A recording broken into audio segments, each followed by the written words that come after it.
Yeah.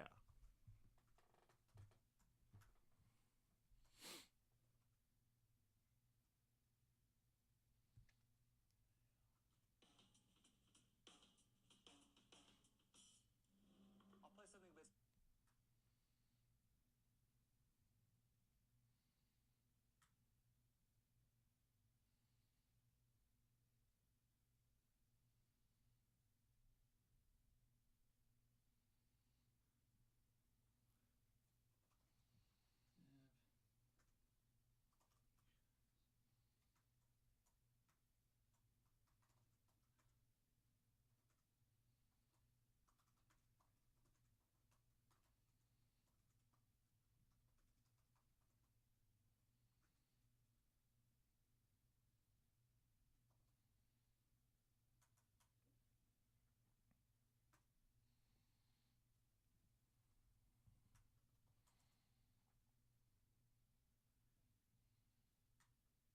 Do you have any time constraints by chance? Do you be No, not really. Not really. Yeah. Just obviously don't want to be too late. Right, but All right. yeah.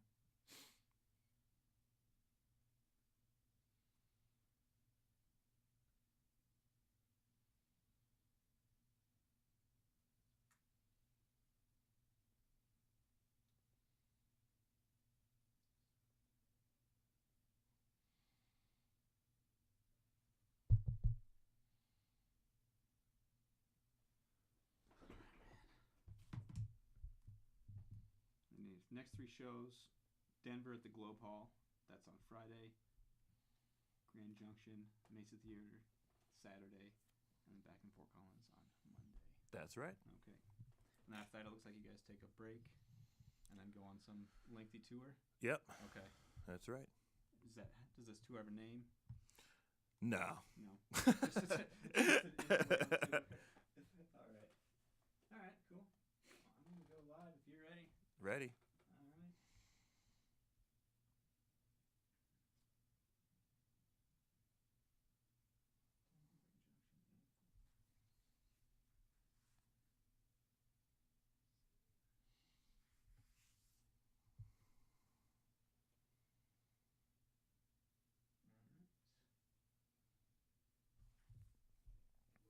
We are live with In the Whale.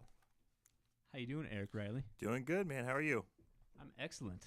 Thank you again for taking the time to come out here. I know this was kind of last minute, but we made it work. Yeah, no problem, man. Absolutely. So I know you guys, obviously Eric Riley of In the Whale, you are the drums / vocalist. You and Nate Valdez formed this band actually quite some time ago. That's We were right. talking about that before the show started here. Uh-huh. But we founded this band back in Greeley back in 2010. Yeah, it's been one hell of a ride, I bet, for you guys. It sure has. But before we get into anything, I do want to mention that you have some shows coming up here. Actually, this Friday you have a show coming up at the Globe Hall in Denver. That's And right. then, Saturday you have a show at the Mesa Theater in Grand Junction. Uh-huh. And then you come back to Northern Colorado to Washington's That's in right. Fort Collins. Uh-huh. Have you played that venue before?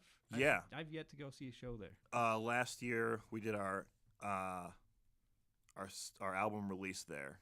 Okay. It's like one of the most amazing venues I've ever been in. Really? Yeah, it's incredible. It's just set up perfectly. Well, because before it was just kind of like a country style bar, like you could go in and get shots with your friends. And I think Yeah. they had some pretty good wings and stuff like that. I think I've never been in the building before, but Okay. I think they renovated the whole thing. The whole basement is like the dressing rooms and stuff, and like, yeah, it's incredible. You gotta go.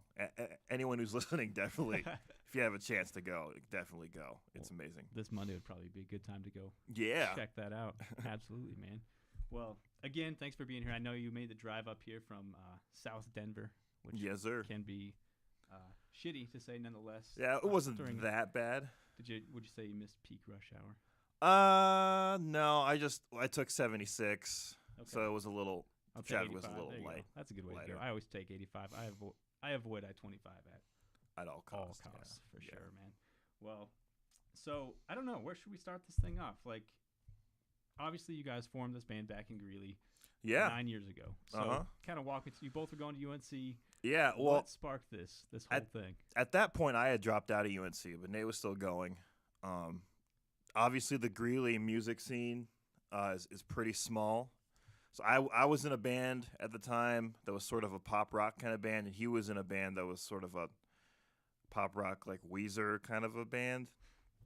Um, so we crossed paths a lot, being both from Greeley, and there's only a couple places to play in Greeley, so we ended up playing shows together a lot and stuff like that. So that's how we met, being sort of like band buddies. And then we just sort of said hi, that kind of thing. And then after a while, Nate did this sort of solo project of his. He went out to Michigan and recorded it like all on his own, and it was sort of this collection of like sort of folk acoustic songs. Gave me the CD. I listened to it, really liked it, and he was just playing gigs around town on his own with just him and an acoustic guitar. And I was like, hey, if you ever want someone to just like fuck around with you, like on the brushes or whatever, I'd happy to play with you. And he was like, oh, sure, So we sort of started the band as sort of a side project. But that sounds of our like main bands. a completely different sound Yeah, than what you guys have totally at this point. Totally. So Yeah. so we started it just playing AF Rays or wherever. Right. House parties, that kind of thing. And it just sort of became more of a fun outlet for us. Like our main bands were really, really stressful, and really intent on making it, And I was in this band that like it was very obvious. You could tell that like when the band's trying too hard or an artist is trying a little too hard, you can kind of tell. Yeah. That was sort of our problem. Okay. And Nate was not in that exact situation, but a similar one. So it was like we could just go do In the Whale and like, oh, this is why we love music. You know what I mean? So we just kind of started doing that, and then started getting together just in my house or his basement and just fucking around, just playing whatever. It wasn't just like this folk thing of songs Nate had written, but it was just like, let's just play whatever, let's just have fun and remember why we love music and just play whatever we want. Like what would we want to hear in a band? And that's sort of how it evolved from Nate's acoustic sort of solo project to what it is now. And it took 3 different recordings, I think, to get to the similar to the sound that we did. Okay. And so yeah, so I'm gonna go ahead and do my best to describe the sound of the in the Whale. Okay. And it's gonna go like this. Loud. It's very loud. Yeah. It's absolutely. It just jars your bones. I've been to a few of your live shows, and it's quite the experience. Something that I haven't really ever experienced. I've been to lots of metal shows and stuff like that, punk shows, sure. But the amount of sound that you guys can pump out for just being 2 dudes is impressive. Thanks. So, and then you're telling me here that you started out playing like acoustic stuff. I know, it's really weird, right? Brushes on drums and stuff. It's really weird. I know. That's quite the transition. So were you Yeah. guys like major fans of punk rock? Or Oh, yeah. Okay. Yeah. Nate Okay. grew up in this little town called Los Animas, which is south of Pueblo, like southeast of Pueblo. Okay. I think it had like 2,000 people in it, one Okay. stoplight, that kind of thing. And so the only live music that came through his town, like the only bands that were willing to play there were punk bands. So Nate grew up sort of going to punk shows and that kind of thing, and he loved punk. And I grew up loving heavy metal. Okay. And, I grew up right when nu metal was a huge thing, Korn, Limp Bizkit, all that stuff. And transitioned into the new wave of metal, like Killswitch Engage, Lamb of God, that kind of thing. So that's sort of and then we both love pop, sort of pop sensibilities, pop hooks, that kind of thing. Like Nate loves Third Eye Blind, and I love, like 90s R&B and stuff like that. So Right on. I don't know. We started just doing it like, what would we want to see? What would we want to hear? You know what I mean? In a band. So it was just like, we love the Deftones. We love punk rock. We love all this stuff. It's like, let's just try to put it all into one pot. And then that sort of transitions into the live show. Again, just starting out like, this isn't serious. We're just doing whatever we want. What would we want to see in a live show? And, Nate growing up on punk, me growing up on metal, going to metal shows and stuff like that, the energy's so high, it was Right. that just sort of naturally translated into that. So That's one thing I just want to ask. Where does this energy come from? It just seems well, I think out also of this world. being a two-piece, you can't hide. You know what I'm saying? The energy's got to come from the two of you. When it's a 5-piece, you're sort of off the hook a little bit. Interesting. But being just the two of us, it's like we're responsible for all of it. So that was one thing, and then the other was just sort of emulating our heroes. Guys like the band Seven Dust. Their live show is like insane. We just love that kind of energy. It's just fun, and I feel like a crowd isn't gonna really give a shit about what you're doing on stage if you don't. Absolutely. And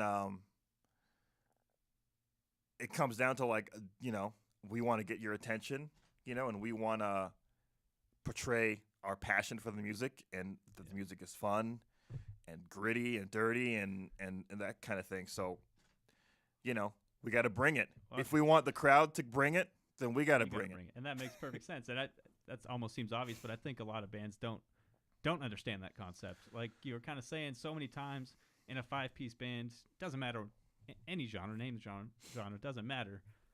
Sometimes you'll just see like the bass player, not every bass player, but sometimes the bass player will just be, off in the back somewhere, just kind of hanging out, bobbing his head, and he's like, It's like, well, why are you even here if you're not going to be a part of this show? I understand. Like, I'm not saying every band needs to like do what we do, For sure. but you can tell. You just know. You know what I'm saying? Like, I went and saw Sigur Rós at Red Rocks a few years back, and it's like those guys aren't running around, jumping around on stage, but you can tell the passion they have for the music. You can tell the energy they're bringing forth. You know what I'm saying? It's not, you go see Bon Iver, they're not, crowd surfing, but you can tell it's like it's a show. You know what I'm saying? And some bands are just like, you can just tell that they don't, if the crowd's not into it, then they're not into it, or that kind of thing. We played a show recently in New Orleans. With this, it was only our second time ever playing New Orleans, and it was a weekday, and it was a really bad, not a great show, like less than 10 people. So we go up there, and we're like, let's just give it everything you got, do what we do. These 10 people, we're in freaking New Orleans. They could be anywhere. They could go to any bar. Yeah. So if we don't bring it, they're just gonna go to the next bar. So it was like, let's do it. Let's, gave them a show. They stayed, bought some merchandise, and it ended up being fine, And then the second band comes up. They're just pouting. Like, it was pretty pathetic to look at. Like, it was like they're pouting. They only did like 4 songs. They were just like, oh, I don't know. This is really awkward. And everyone just kind of dipped. They all left because it's like, hey, man, I don't need to be here. Right. You know what I mean? We're in New Orleans. That's the thing. There's 50 other bands around the block I can go check out. Exactly. Why am I going to stay here for you? Yeah, and that's the thing about it is like, bands I think undermine their audience. A lot of artists think that the general public is stupid. You know what I'm saying? Yeah. But it's like, man, they don't gotta be there. They don't have to be there. You know what I'm saying? They could be home watching Netflix. Give them something. You know what I mean? That's what I think. That's an interesting point, and I kind of want to go back to. You said that Nate grew up in a small town, and punk bands were the only bands that would roll through there. And I saw that you guys have a tour coming up. Yep. End of March 22nd. I think you kick off in Nashville. I think is what it said. But I noticed a lot of those towns on that tour list, and I even went back and looked at some of the history of where you guys have been touring around. You guys end up in these smaller towns. I mean, even you got Grand Junction coming up here on Saturday. Yeah. Like that's why. What plays into that? Well, I think a lot of that's necessity. Okay. I mean, Colorado is kind of an island in the Midwest. So, if you want to get to any major city, LA, Austin, Chicago, you got to go through Kansas, got to go through Missouri, got to go through Nebraska. It's like, hey, do you want to drive 18 hours or do you want to stop in Omaha? And play a show. Yeah. Okay. A lot of it's that. And a lot of it is, a lot of times those smaller towns are really appreciative of when good music comes through. Like a town like Chicago or Nashville or something, it's like they're so oversaturated with bands and amazing music that comes through that it's like really hard to stick out, you know. But you play a show in Hayes, Kansas, you know, and it's like only a few times a year does a really great artist come through. So you come through and do your thing. They're like, oh my God, I can't believe. Thank you. They always say like, thank you for coming to Nebraska. Thank you for coming to Kansas. You know, please come back. And it's like, they buy all our stuff. They come again. It's like, man, it's great. So this is our fan base out here. These are our people. Yeah, I mean, shit, man. If they honestly, who gives a shit if they come to the show? You know what I mean? And have a good time. Yeah, absolutely. They bought a ticket. What does it matter if they're from Chicago or, you know, wherever? Right. Midland, Texas. You know. And I think that's very humble. I think most bands would pass up that opportunity just because of the optics of it. We don't play in Hayes, Kansas. Yeah, I guess. I mean, and maybe I'm wrong on that, but I just don't see that a lot from a lot of bands. And I don't know. I think it's very interesting. I just, like I said, I don't see it a lot. So like, okay, so you're passing through these towns. How do they hear about you? Do they just see your name on the marquee and say, well, we're gonna check it out, hope it's good? I mean, a lot of that falls on the venue promoter. Okay. You know, running with social media, it's really easy to get your ad, you know, to people from that town. You know, we run ads a lot online for tours and stuff like that, and you know, reaching out to the local paper in that town. You know, usually they're pretty responsive. Okay. You know, that kind of thing. Just do your homework, you know, in advance. Don't just show up to the town expecting people to come. You know, right. You gotta do some guerrilla marketing. At least, yeah, exactly. Interesting. So, how important of a tool is social media for you guys? I've noticed you have quite a following. I mean, it's everything. You know, I mean, it's. I mean, don't get me wrong. We still, especially earlier on, we'd pound the pavement, do pre-sale tickets, hang posters, that kind of thing. But yeah, I mean, early on, it was using social media was a way to get people's attention. You know, we do like crazy stuff, and you know, one of our first big shows in Denver, I said we had they gave us 50 hard tickets to sell, and we really wanted to impress that promoter and have them have us back. At that point in time, 50 tickets might as well have been $1 million. Like it was like, I don't have 50 friends. And we had just moved to Denver, so a lot of our friends are from Greeley, that kind of thing. So I said, hey, if we sell all 50 tickets, I'll play the show naked. That's what I did. Oh my God. So that was our like little promotion thing. Like, and you ran that on Facebook. Yeah, oh yeah, social media. Okay. Totally. Okay. You know, buy a ticket from In the Well. You know, if we sell them all, Eric's gonna play the show naked, and thankfully we sold 48. And Nate's mom, I shit you not, Nate's mom bought the last 2 and said, I'll buy these if you keep your underwear on. Okay. So I did the show in tidy whities. Oh, nice. But yeah, I mean, stuff like that gets people's attention. You know what I'm saying? Like, there was a period of time where we were just kind of doing stuff to like, so people would say, holy fuck, did you see what In the Whale did? You know? You know, we're big Broncos fans. We did a lot of promo around the Broncos, just get people's attention, you know. And thankfully now we can focus it a lot more around the music now that we have sort of a fan base. But yeah, I mean, I think it plays a humongous part in the life of any artist.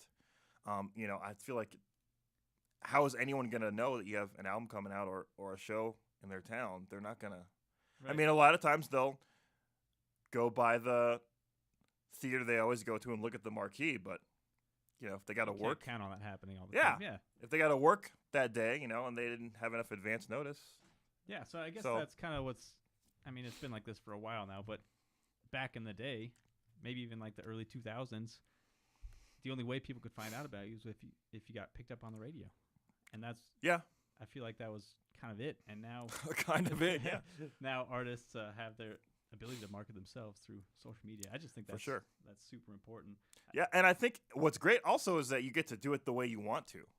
Yes. You know, I think a lot of publicists or whoever would sort of be like, if we said I'm going to play the show naked, that's what. They're not going to let that happen. What? Yeah, exactly. I don't know. Just I feel like we've been able to really. We're a couple of guys that love to talk shit and like make fun of each other. Yeah, I get that. And I feel, and I feel like that's such a interesting way to portray that to our fans, and like. It's cool to do that, to do it our way and do it the way we want it, So I feel like you guys are fairly good friends. You've been doing this for long enough that for sure. I mean, you travel around, sleep around in the same bed and all that stuff. Yeah, I'm sure. For sure, yeah. For sure. How important has that been in keeping you guys together? I mean, you guys are obviously on the same page, and that doesn't hurt. That's rare. It is rare. It is very rare. Yeah, I mean, back in the day when we started, we were sort of the hardest working members of our bands that we were in at the time before they broke up. Okay. And so being able to put our two heads together, it was like skyrocket. Like it was just like, oh, we can just do all this, because we can just, bootstrap it up and just go for it. In a lot of bands, there's always dead weight, you know what I mean? So right. To be able to just trim all the fat and just be like, okay, you do this, this, and this, I'll do this, this, and this, and then we all do it, and it's fine. It's awesome. And yeah, the fact that we're such good friends, obviously, I don't think we would have lasted very long, when it's just two guys in a van, Right. I mean, I'd tell you what, on tour, it's just me and him literally 5 feet apart from each other, 18 hours a day. Share the driving? Yeah, driving, on stage, I mean, in a hotel, you guys. we're there we are. There you are, so. That's really cool. So you guys do all the work, basically. Basically, yeah. On tour, we'll sometimes take a person to sell merchandise. Okay. We have a manager that helps us out quite a bit. Probably booking and stuff like that. Yeah. Yeah. And then we have a publicist that we work with every now and again for tours and stuff like that. That's about it, though. Okay. So it's a pretty amazing story. Again, two guys coming out of small town Greeley, I guess. Yeah. I mean, but Greeley does have a fairly robust music scene for the size of the town it is. It's funny, like, so many amazing Colorado artists I know have lived in Greeley, at least for a while. At some point. I mean, it's just like, our joke is you have to do your time in Greeley. It's not a bad thing. It's not. Yeah. I mean, the music school here is so awesome. There's so many great musicians. Right. You might as well it utilize certainly it. pulls people from across the country Absolutely. to come here for the UNC Music School, Mm-hmm. and a lot of great bands come out of that. Yeah. And some don't, but some do. Yeah. Right. And obviously with the Moxie Theater across the way here, it's like, this town's kind of come together in a way to promote live music like it never has before. Yeah, it's awesome. And I appreciate it. And I mean, that's what I love. I mean, I live really close to the Moxie, and I know I can see you guys there. Like, you guys were just there, end of last year, I think. Uh-huh. And it's a badass thing. I agree. Right on, man. Well, you said you were a Broncos fan. How do you feel about this? Don't even talk to me about this, man. Come on. Oh, come on. How do you feel about it? We're in a rut, man. We're in a rut. We just gotta. Well, they just got Joe Flacco. How do you feel about that? I don't know what to feel. I don't know what to think. We'll see how it goes. We'll see how it goes. We'll see. We've had worse. True. Yeah, it's tough, man. I don't know. Yeah. So my day job, I'll put this out there. I'm a producer for a radio show, a sports radio show, broadcast out of Greeley here, the whole show.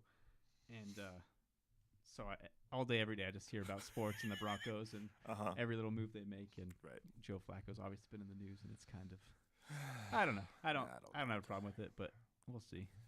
We'll see. I was so pissed off. Can I, on record, say that this year was the most boring Super Bowl I've ever watched? A lot of people said that. A lot of people have said that. The game wasn't exciting. I was just like, oh, cool. The Patriots again. Here we are again. It's like, oh, and they're going to win again. Yeah, I mean, they were a ringer to win, so it was like no. Yeah, I just no want. surprise there. I hate Tom Brady so much. You know those people that just win all the time? Yeah. You know what I'm saying? That's who he is to me. And it's not that he's a bad guy or a bad quarterback. I don't believe the Deflategate thing. I think is bullshit. Yeah. He doesn't fucking cheat. He's he's one of the best quarterbacks ever. Thank you for letting that one go. Yeah. Most people hold on to that. They're like, Because he's a cheater. He's a cheater. Yeah, because he's he's just wins at everything. Right.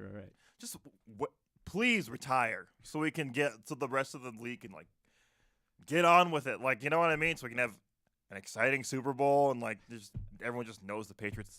It's just Just give him the ring already. yeah, just fuck, man. I don't know. It's kind of cool. I do like the story, the progression. You know, he's got 6 Super Bowls. It's kind of. I mean, yeah, it's cool. I mean, you know, good for him, dude. I'll tell you this great story. We're in Boston. Let's hear it. We're in Boston, right?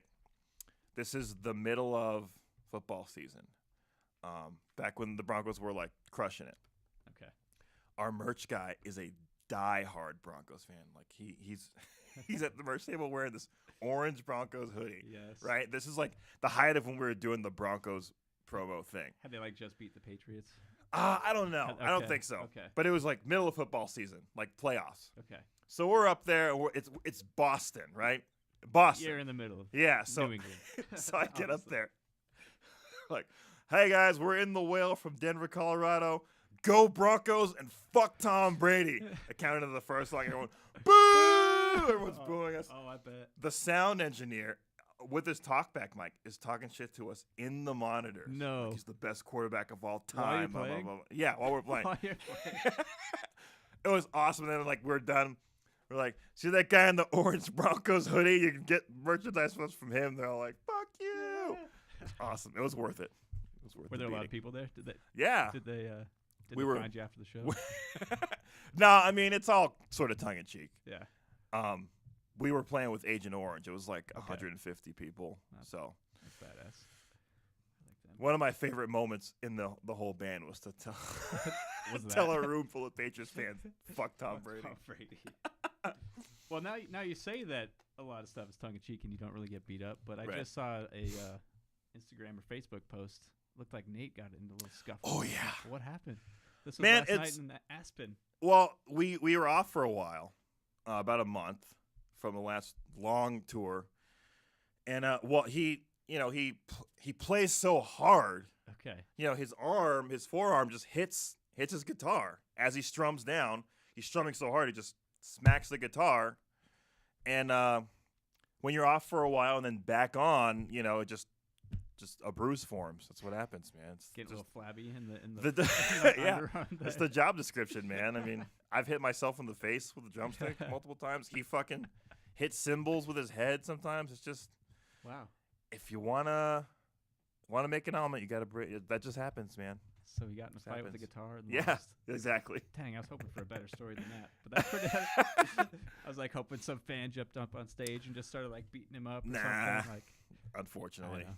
Has that ever happened? Have you guys ever? once, yeah, Yeah? in Saskatoon, Canada, also with Agent Orange. Damn Canadians. I know. Oh, Just we kidding. played this. We played this show at this club, and we're just playing, and this just blackout drunk woman. The stage was like sort of just below waist high, so she's able to like lift her leg up and start. She's like kicking Nate in the back of the leg. Why? Just kicking. I don't know. No one knows. But we were just playing a show. Yeah. Like we didn't say anything. It was just playing songs. Just like Starts back- kicking him, and Nate's like, he keeps playing, and I'm like, we're like going, where the fuck is security at? Yeah. You know, we look down there, the two security bouncers are fucking at the bar, drinking. Oh God. Yeah, it's finally Nate's like playing. He's like, security, security, security. Yeah. And they get up and they start, oh shit, they start running over. Yeah. Then she gets on stage and starts trying to punch him. Then I get Oh, up on the no. drums. I'm trying to like box her out, you know, and it was a whole thing. And, you know, they're like, oh, sorry, she comes here all the time. She's always fucking drunk and rowdy and whatever. I'm like, Why do you let thanks, her in? security, I guess. Like, yeah, it was. Well, at least it didn't turn Weird. into that Afro Man kerfuffle. Do you remember Yeah, that one a hell few yeah. years ago? Uh-huh. How could you forget? Yeah, That video is crazy, epic. It's man. epic, dude. Crazy. Just that chick jamming out behind him. Yeah, yeah. He just sees her out of the corner of his eye. Boom! Out. Man, how is that your first reaction? Like the Just first lay- thing, you just don't fucking lay someone out like that, man. Raised on the streets, I guess I don't blame him. No. She just like bumped him with her butt, just Yeah. boop. Just dance with Afro Man. Jesus, Nope. dude. Laid her out. Yeah. Little white girl just laid her out. You would think someone that smokes so much weed would be like, you know what I Chill. mean? Chill, but I don't know. That's funny. So nothing like that has happened. Just got close. Never punched anyone on stage, no. Nothing like that. People run on stage all the time, but they usually don't kick or punch us. They just like go woo and like jump in the crowd or something, you know. What other crazy fan experiences have you had? We had a couple get engaged on stage once at the Larimer Lounge in Denver. With or without permission? Without permission. Okay. Wow. Which was fine. That was fun. That's interesting. I've had a couple times people come on stage and moon the crowd, which is A-okay with me. There you go. That's I mean, hilarious. played in your underwear, they moon the crowd. Yeah, exactly. It's expected. Yeah. One time, there's this band from Denver called My Body Sings Electric. Brandon, we were playing Bohemian Nights in Fort Collins, and Brandon ran on stage and like picked up Nate and like put him on his shoulders, and Nate like played half a song on Brandon's shoulders. That was pretty fun. That's pretty cool. Yeah. Yeah, I mean, a lot of times fans just jump up and like sing a song with us. Okay.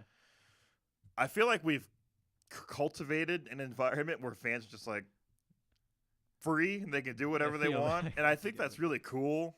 You know, a lot of bands don't want that unpredictability. You know, so like, you know, mosh pit, push pit, crowd surf, you know, dance. Don't just stand there and bob your head. Like, we don't care. We just want you to have some kind of reaction. Sometimes that reaction is to jump on stage and moon the crowd, you know. And if, you know, sometimes it's to grab my microphone and sing without my permission. I think as long as if you're free, if you feel so uninhibited and free, you know, and the music is taking you to that place, I think fucking awesome, man. We did our job, you know. That's what it's all about. It's about that energy. For sure. Keeping that vibe going. For sure. That's freaking hilarious. What's I mean, obviously you guys tour all over. Yeah. Like the craziest city, like craziest place. Oh. That consistently you go there and you're like, I don't know if I'm gonna go there, but you keep going back. I mean, that's sort of good for us. We like that. Oh, for sure. For sure. Like, yeah. Vancouver is an amazing city. And the crowds there are consistently rowdy as fuck. Really? Yeah, it's weird, right? But they are. Boston is always fucking cool. Always have great, amazing crowds there. Have they forgiven you? Yeah, oh yeah. Okay. Yeah. Yeah. Where else? We love playing DC. The crowds there are really great. Okay. Texas as a whole, I feel like really gets in the wheel and gets what we're doing. So we always get great crowds there. Obviously, Fort Collins is the best city for us. The most people come out. The most people like sing the words and get crazy. We love playing Fort Collins. Okay. Denver's great, obviously. Greeley, you know, there's so much history we have with Greeley starting here, you know, that it's so really nostalgic to come back here because. Do you recognize people still? Yeah. I mean, it's interesting because we have so many T-shirt designs. Greeley especially, man. You see some Old T-shirts from 2011. Like, I can't believe that T-shirt still is intact, you know. But it's great coming back here because back in the day we used to clear rooms, man. We'd play because again saying like, hey, we're just gonna play whatever we want. You know, sometimes it got really weird, dude. We have like instrumental songs and like, you know, stuff where I'm like doing death metal screams and like it was just like it was very confusing to watch early on. People be like, I don't get this. What is know? going on? So to remember all that stuff and then to come and play to 250 people in Greeley, it's pretty fucking awesome. That's cool. So okay, let me ask you this: what made you push through those early awkward stages? Because a lot of people could get to that point and say, yeah, we're gonna start a band, and then they start playing, and then it's awkward and weird, and then they just fall apart. Well, yeah, again, at that time we had our main bands. We had our bands that we were trying to make it with. So this was really just a passion project. So it was like, it doesn't matter if 2 people come. This is just a passion project. We're just doing this for the fuck of it. Yeah. You know, just for fun. So it didn't matter. You know what I'm saying?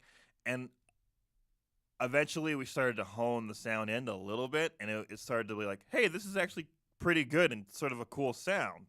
You know, we're going to keep rolling with this. And then our main bands broke up, and I wanted to move to Denver. So it was like we came to this crossroads where it was like, let's go to Denver. Let's see if we can make this work for real. You know what I mean? So my ex-wife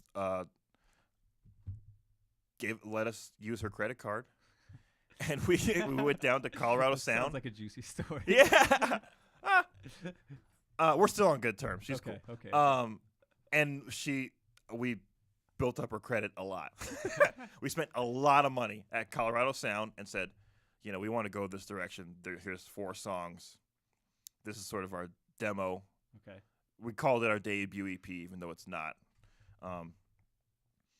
And said, you know, recorded that 4-song EP. It's called Cake. That was Cake. Okay. Spent the next year paying it off. We'd literally every show, half the money we put in the band account, the other half would go right on the credit card. Straight to paying. So we built up my ex-wife's credit like a motherfucker. And then just started doing it, like just literally going to shows, getting the FaceTime, going to shows, going to parties, you know, and we'd just play any gig that was offered to us. And when we couldn't get a gig, we'd throw a house party. And our house parties started becoming notorious. Deep Eddie sponsored one of our house parties No once. way. It was fucking weird. So like a house party, like at your house? Yeah, at our house. You literally. We remember Foursquare? Yeah. Someone put our house on Foursquare. Okay. Like in the whale house, that's what they called it. And people would come to our parties and check in at our house. It's like we'd have got some guy like, this guy's the mayor of my house, and he doesn't even live here. That's wild. Yeah, it was really fucking weird. So yeah, we just started building it, playing as much as we possibly could, and started just building it that way. Got a manager, sold out our first show at the High Dive, which was That's pretty cool. incredible. Yeah, that was 2012, I think. That was your first real show in a real. Yeah, first sold out show. Okay. And then eventually, it was like, let's pump the brakes. Let's be a little more strategic. Sold out another show again. And then it was like, all right, time. We don't want to plateau. It's time to go out of Colorado. Really? Yeah. At that point. And was your music online at that point? Like, Yeah. Had people, and you knew people outside of the state? Not really. Okay. Not really. We do a little, like, we play the Colorado party at South by Southwest, you know. So we play like a kickoff show in Denver, and then play like Kansas City, Amarillo, Dallas, or whatever. You know, you can just send out emails, you know, that kind of thing, and then, you know, the shows weren't that great early on. Okay. You know. But it's taking those first steps outside of Exactly Colorado. And, you know, after a while, we sort of realized this does translate outside of our friend group, you know, so started just going more and farther. This band, the Photo Atlas, took us out for about a week, and then after that, it's really came down to building relationships, you know, just with venues and stuff. Yeah, like that. with venues and bands, and you know, just and fans probably even just and also going hard, 100% every time. So we show up to a venue. Okay, it's 10 bar regulars. Fine, we're gonna rock their face. Yeah. And the promoter or bar manager or whoever sees that and goes, "Holy shit, we gotta have him back. Gotta have him back." And then they'll you know? promote the hell out of it next time. Exactly. You come. Exactly. That's really what our career has been about. You know. And then we'll play. We had such a good reputation locally that we were able to open up shows for national bands. Cultivate those relationships. Eventually, those bands take us out on tour. You know, that kind of thing. It's just growing a network and growing. Yeah. You know, every which way you can. Just hustle, man. It's about hustling. So obviously, when you first set out, it was just all for fun. Yeah. But you had some inclination that. Were you always going to be in a band? Yeah. Was that what you wanted to do? Yeah, I dropped out of college to pursue the band thing full time in my old band. Nate finished his degree, Congrats. but yeah, but doesn't he doesn't use it. No, he has screaming into a microphone. Right. Using it. I wish that was a degree, dude. I'd get my fucking master's in that shit. I'd say you probably have your master's. At this point. You probably Right. have it, yeah. Yeah, there was always, I was a music major here, and quickly realized I didn't want to go that route of like teaching or playing in an orchestra or playing the timpani or four mallet marimba or whatever. You So know, percussion's always been your thing. yeah, absolutely. And when I finally realized like I didn't want to play in an orchestra and I didn't want to be really like a band director, it was kind of like, School aspect. yeah, it was like, well, what else do I want to do? And I was like, nothing. So it was like, okay, I guess I'm just doing the band thing, Like I want to play, rock music. So Right. And Yeah. you just never gave up on that. You just kept Nope. pushing it. And then Yeah. you obviously In the Wheel came together and yeah, you've been doing it ever since. That's pretty freaking awesome, man. pretty much. I mean, I still have a day job. you do? Yeah, I was going to ask that. we both still have day jobs, but What do you do? if you don't I mind? work at Illegal Pete's Oh, nice. in Denver. Do people And know that? Well, now they do. Do people know that? A lot of people know that. Yeah. Do they come there just to see you? No, I Scream. get recognized sometimes though, which is really surreal because they're like, "Oh my god, I love your band." I'm like, "Cool. Here's your What kind of rice do you want?" Nate used to be a mortician.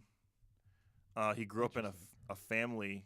His grandparents owned like the only mortuary in Los Animas, Okay. so he kind of grew up around it. So he got a job with a funeral home and was doing that for a long time, and just actually stopped doing that, and he's doing other random stuff You've been doing that for a while. for like 7 years. That's wild, dude. Yeah, I don't know if I could ever do that. me either, That man. stuff weirds me out, dude.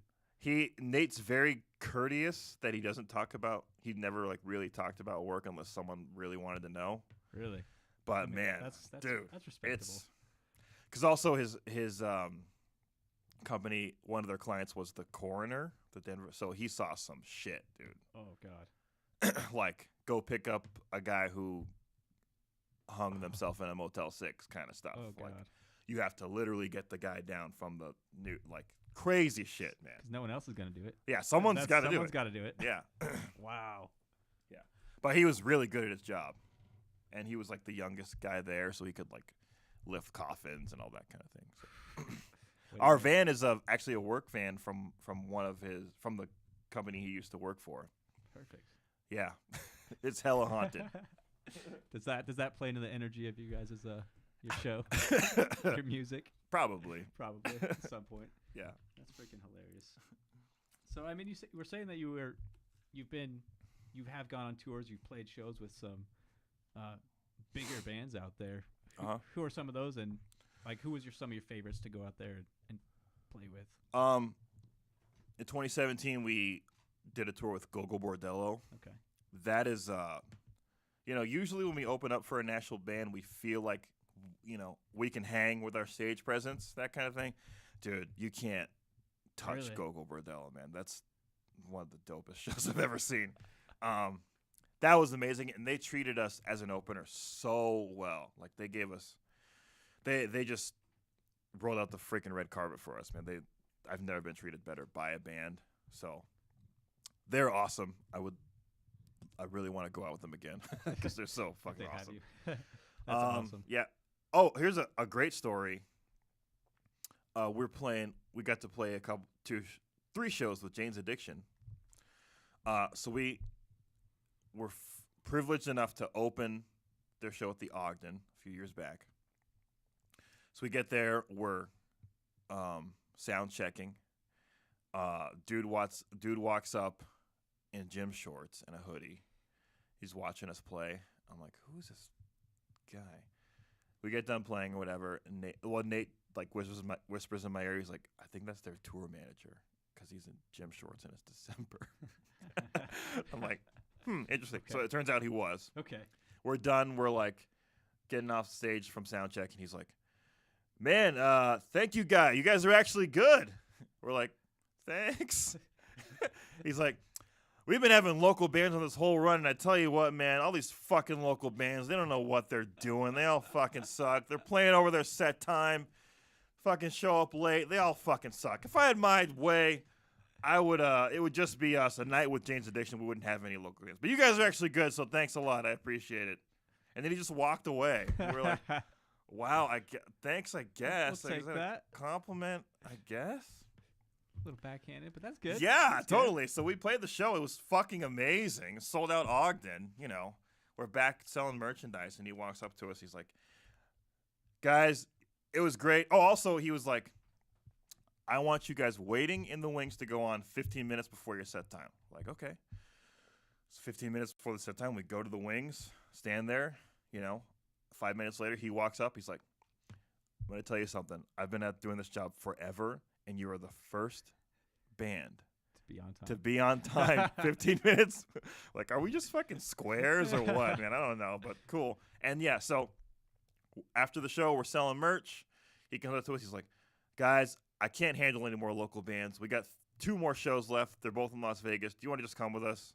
Boom. We're like, "Yeah." We'll come Yeah. with you. Sure. He's like, "Okay. The next show's in 2 days, so we'll see you there." So we're like, "Fuck." So the next day, literally the next day, we had to like call our bosses. Say, "Hey, I can't come in." Just drove Straight to Vegas. 12 hours to Las Vegas. Yeah. It's a good Craziness, man. That's fucking cool. Craziness. When was that? That was 2016. Okay. Yeah. Okay.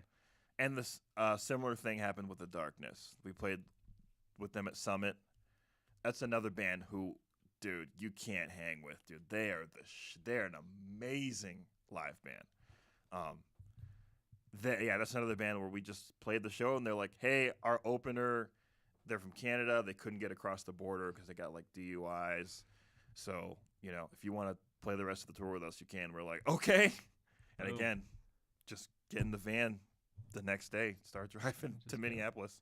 So when you say you can't hang, like, As is that in- a personal thing? I mean, or do you think the fans feel that, or the I main don't- act feels that, or is it I feel it. Okay. We feel it. okay?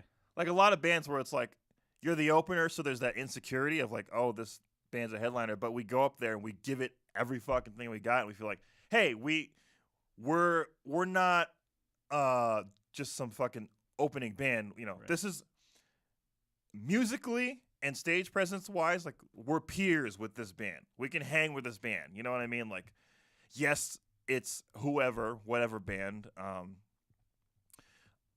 And you know, they obviously are bigger than us and more famous than us and have hits and legitimate fan base and money and all that stuff. And you know, a lot of the bands we play with are really great, but like we're on their level, stage presence wise, and like we can hang with the big dogs. You know what I'm saying? But yeah, there are some bands where it's like, no fucking way, dude. Like The Darkness blows the fucking house down, man. Gogo Bordello blows the roof off the fucking place. Like it's like, woo. Well, let me ask you this: do you think there's a point where you and Nate can pull together and be like, "Let's do that, but better, like bigger"? I don't know, do you even man. think that way? Do you think that's like? I don't know. I guess what are some goals? Like, how are you guys? What's the future look like for In the well, Whale? doing it for a living Okay, is the big one. you guys have to be close. A little bit, yeah. Okay, It comes down to consistency, being able to play as many shows, you know, and pay ourselves. But you know, a lot of stuff pays for itself. Like there's gas, right. hotels, recording is. Our joke is that the band the van is the highest paid member of the band.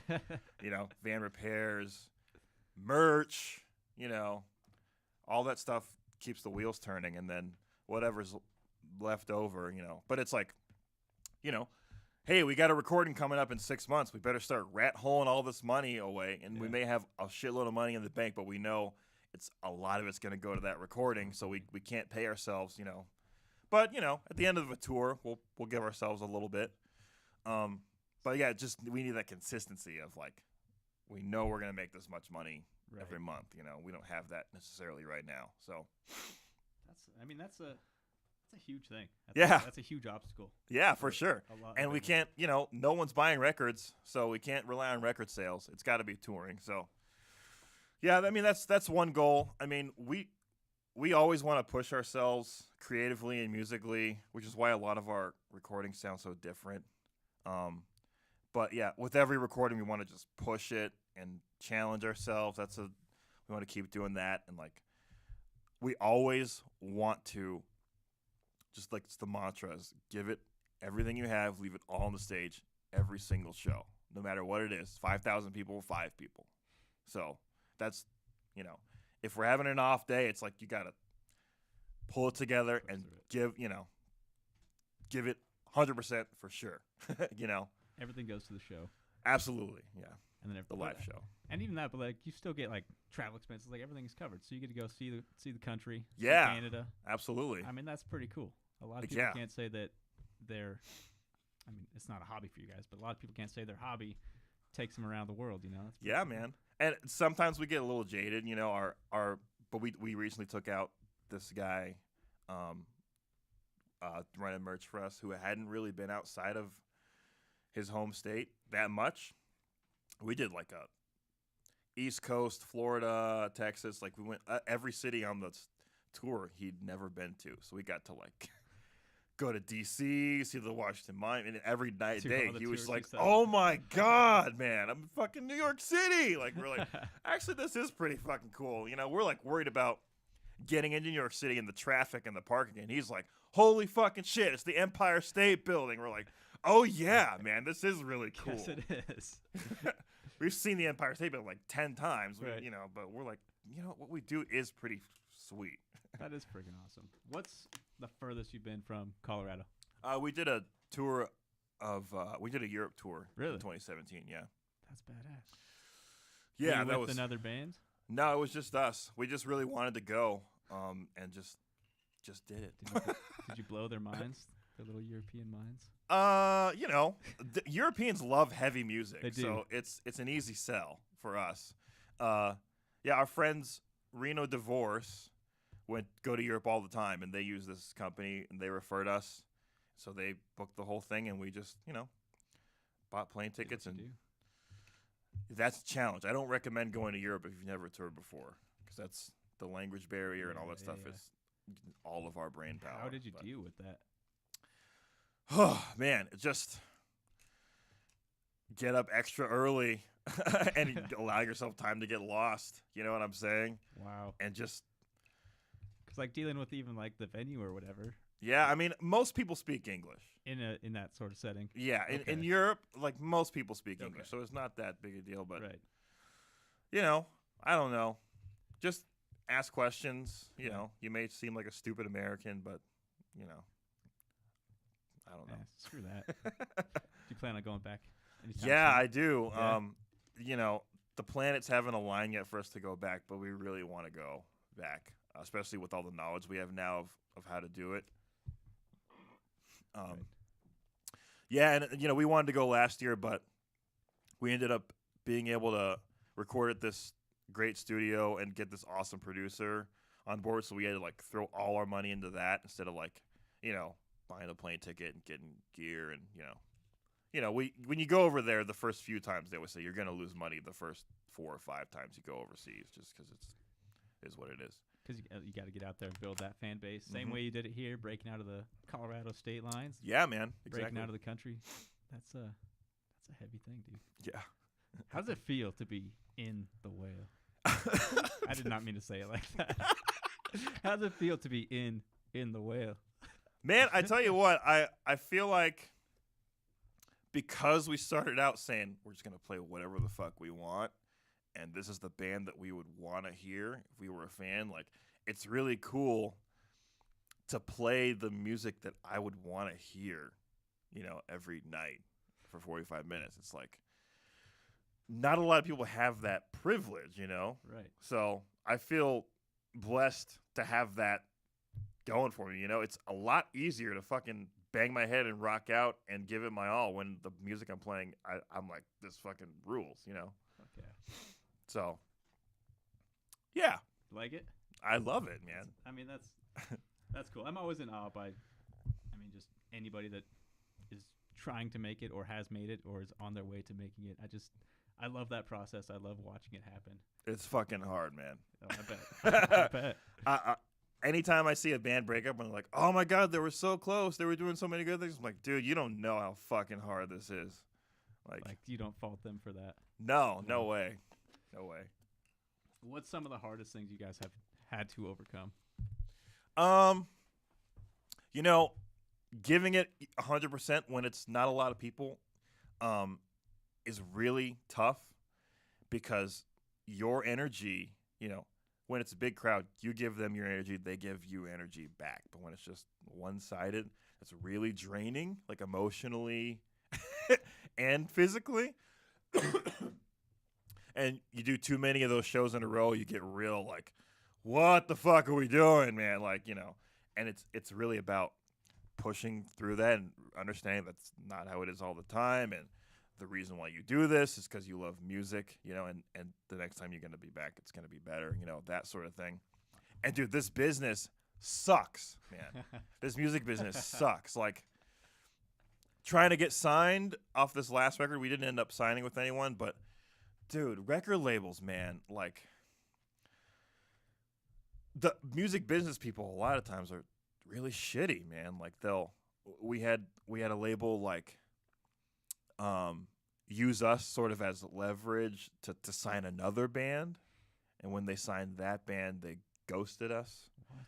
We have people all the time like, I'm from this great company. I love your band. We saw you live. It's the fucking dopest thing ever. You guys are so cool. You're bringing back rock to the main, blah, blah, blah, blah, blah. We really want to work with you. And we're like, awesome. We're fans of your company. Let's do something. Yeah. And they're like, great, let's talk. And we talk a little bit, and then they just poof. Gone. Just disappear. It's like, it's tough, man. And also, like, it's really hard being around as long as we have and, like, making sure we know our place in the pecking order, you know what I mean? Where this big band will say, hey, we have you approved for this show or whatever. Like, great, we're going to be playing in front of 1,000 people or whatever. And then at the last minute, they say, actually, these guys are our friends. We're going to have them open for us instead. And we're like, well, fuck. It's like one of those things where it's like, hey, they have the right to take out their friends. They don't know who we are. It's like, that's just how it goes. And there may have been a time where that you guys have done that to someone. Probably, yeah. Like, I mean, not that specifically. And you may not even know that it had happened like that. But yeah. And a lot of times, like, promoters and sound engineers are just, I think a lot of people get in the music business because they just like being around bands, They like being around musicians, and they're friends with a lot of musicians, so it's just like sort of the obvious choice, but it's not necessarily right for them, Like, you shouldn't...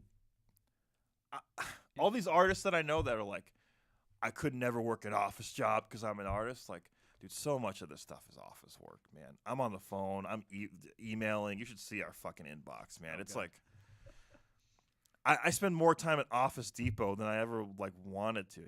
It's a lot of it is just fucking homework, man. And a lot of people don't understand that. So I'm like trying to get this stuff together, like. And the people that we're working with just are like, oh, man, just chill out. It's like, no, I don't want to chill out. I want to get this going. Got to get this done, go play the show, and that's what it's about. Yeah. There's a lot of push and pull in the music business, and it's changed so much, too, with Spotify and all that stuff, Right. It's hard to, like. It's got to be cool to have that reach. People can find you easy. Like, but it's also very oversaturated. There's so many artists out now because of that also. So it is always strange that you can find like the smallest like I guess open micer you've ever listened to, and he'll have his music on Spotify. Yeah. And it's kind of...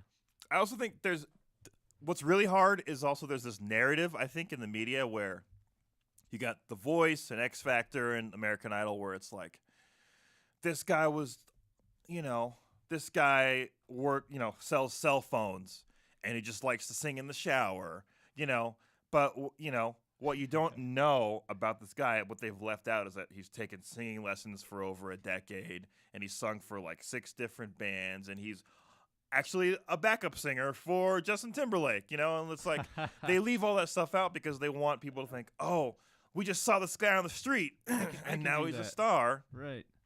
But people don't understand how much work goes into it. So they're like, they see us, you know, they're like, what? You guys are sleeping on some guy's futon? It's like, yeah, man, it takes so much. It takes work, man. So, and it's the fault of the media, you know, because they want to perpetuate that story. Like, oh, this guy just got discovered, you know, this just happened. I was in my bedroom, you know, I was just made songs on YouTube, but it's like, dude, there's so much more that goes into it that we all hide because we want to perpetuate this story, you know. Yeah, and the fan will never see that, and that's the whole thing. And that, in a way, it's they don't need to, you know, like they don't care, you know what I mean? They shouldn't. They don't. I mean, it's not exciting to watch someone write an email or something. Yeah, like that. yeah, exactly. But a lot of times, like, you know, it's tough. Like if you get frustrated about something and it's like people don't understand. You know what I mean? I don't know. But dude, when I hear any of my friends say like, "Oh, I met Trent Reznor or whoever, and he like sort of blew me off. He was a total asshole." You know, it's like, well, you know, what you don't understand is like maybe he traveled for fucking 8 hours that day and barely had anything to eat. Was trying to talk to his girlfriend on the phone, and then you walked up to him. And he said, "Hey, oh, thanks a lot. You know, I'm going to go back to my phone call." And you're like, what an asshole. Yeah. But really, it's like, man. He's got a lot of stuff going on. Yeah. You know, I always take that with a grain of salt when someone says, like, some celebrity's an asshole. It's like, well, you don't know. They're tired, dude. They're tired. Yeah. Like, if they're not on stage, like, they're still working. Yeah, going on tour with Agent Orange really opened my eyes because every night we call him cassette tape guy. Okay. Who walk up to the merch and say, "Oh man, I had the first Agent Orange album on cassette." Every night. Every time? For 2 months. There's a guy. It's a cassette tape guy. Different guy. It's like after a while of hearing the same guy say the same thing, it's like, it's hard, man, because I want to be like, thank you. You know, thank you. But eventually, it's just human nature. You get frustrated. Like, you know, I don't know. And that has to be another challenging thing for a band because obviously you want as much attention and fan base as possible, but with that comes a lot of repetition. Yeah, I want to we try to portray ourselves as just normal guys, and I want to have a conversation with our fans, but I want it to be two-sided, you know? I don't want someone to just be like, "You guys are awesome." No, really, you're awesome. You understand how awesome you are. And I have to be like, "Thank you. Like, let's talk, man. Let's like, what do you do for a living? You know, like, not just like, I'm not a fucking rock star. I'm just a dude. We're just dudes. You know what I mean? Like, we're not wearing eyeliner and leather pants. We're just a couple of guys who like to play rock music. So it's like, hey, let's just talk. Like, you know, you don't have to like shower praise upon me. Just fucking, let's just have a conversation. We're all just people. You probably make more money than I do. At the very least, just buy me a beer, and then you can tell me how much you love me. That's what I'm about. No. Right on, man. Yeah, man, just buy me drinks, and then, no. For sure. So, you have this tour coming up. I mean, we have these next 3 shows. Uh-huh. You've got Denver, Saturday night, correct? Friday night, sorry, and then Grand Junction. Uh-huh. What do you expect to see? Well, the Denver show is very close to being sold out. There's like less than 30 tickets, I think. Wow. So that's awesome. Congrats. You know, we've neglected our hometown for a long time just because, like I said earlier, we don't want to plateau, you know, and play our hometown so much. We want to try to build this thing everywhere. So this past year, we really tried to get back home and like reestablish that relationship. So it's going to be really nice just to play our hometown again to our hometown people.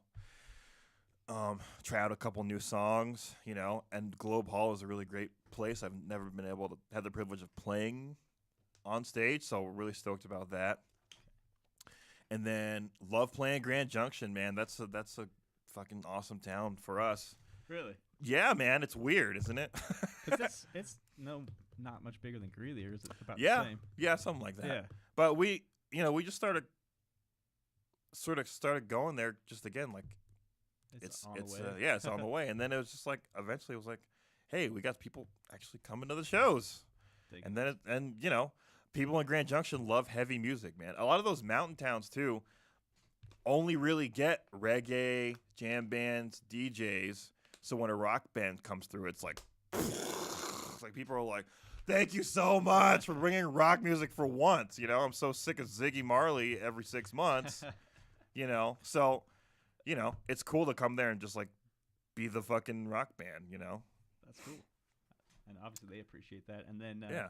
back to Fort Collins on Monday. Yeah, man, and we get to open up for Bob Mould, Right. which is, he's a legend, which is fucking awesome. And again, Fort Collins is the greatest city for us, and Washington's is, one of the most amazing venues ever.